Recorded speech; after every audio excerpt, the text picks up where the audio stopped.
I did a big American flag in Atlanta with people's name. Okay. And I was supposed to write sex and violence many times. Yes. But it was like a project in downtown Atlanta, which was at least like 3 years ago, like a kind of bad neighborhood, Okay. and they tried to rehabilitate. How do you say that? Rehabilitate the downtown of Atlanta. Or renovate. Perhaps. Yeah. Yes. Asking writers and painters to come and do beautiful walls and stuff like that. And I didn't know the neighborhood, so when I came, I was thinking, okay, America to me is also sex and violence. So I was thinking, okay, and it's fun because it's a punk song from Exploited, Okay. and I love punk songs. Okay. And I was thinking it's cool, like I did Anarchy in the UK from the Sex Pistols, Yes. doing the Union Jack flag in London. So I was thinking, yeah, in America, let's do sex and violence. Yeah. Sure.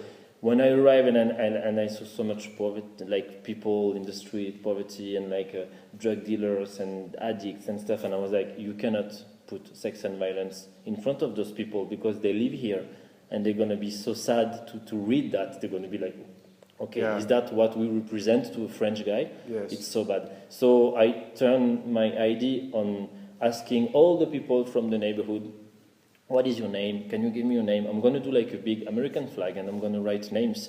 Okay. So if you want to be part of the painting, just give me your name. Yes. And I put it on. So I did like drug dealers, gay couple with the dog. Yes. The guy who have the nice little shop selling stupid things. Right. Everybody, like 60 or 70 people. Even like rest in peace for some kids who died. And I did all those names. And that was the first time in my life that I almost cried by looking at the reaction for people. I was talking with this guy. I remember his name. It was Sarge. He was an ex-guy who did like Vietnam War, and he lost everything during the subprime stuff. Okay. And he lost his wife and his house and everything, and he became like a homeless. And he was living just by this wall. And we spent like a week talking, and he was singing like some super nice song like for Marvin Gaye and stuff. And he was like really like a character. He was somebody really special. When you saw his name up on the American flag, I saw his face and I felt for the first time in my life doing graffiti that I did something good for this person. And he was almost crying, and I saw a girl crying because she lost her brother, and some other people asked me, can you put rest in peace for this guy? And she was trying to zoom in the flag, and I asked her, oh, you tried to do the picture, and say, yeah, you put my brother's name, and he died like last year. And she was crying, so I started to cry. And then I realized that as a selfish graffiti bastard that I can be all the time, you have to be careful sometimes, especially when it's like a huge wall, and you're gonna affect probably like a neighborhood by doing something that is big. So that's why also when you paint and you can interact with people, even if I think we are really, and actually I am, like a graffiti artist, like in this ego trip of writing my name, it's good to involve people, because if you don't do that, I think you're losing something. You know, it makes me think of duality.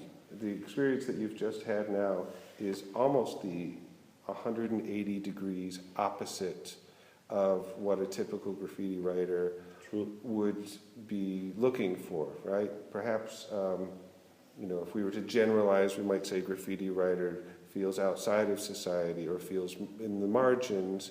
And the last thing you want to do is to communicate meaningfully with the average person, perhaps with your peers. And you're describing something that basically is a community mural that you just created. You can't be more connected to the people who are passing by than when you do a community mural. And yet you're saying that this was also gratifying. Yeah, totally.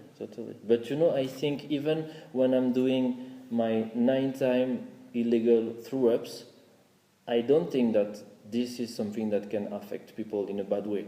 Because I try to think not to not to do that because I live in Toulouse. I think if I was living in Manila or like if I was living in New York in the 80s, you don't think about that because you have graffiti everywhere. Right. I live in Toulouse. It's kind of historical city. It's really nice. We have orange bricks everywhere. So to me, even if I do lots of throw-ups, and I love to do that, and I think I will never stop because it's part of my life, and I love that so much.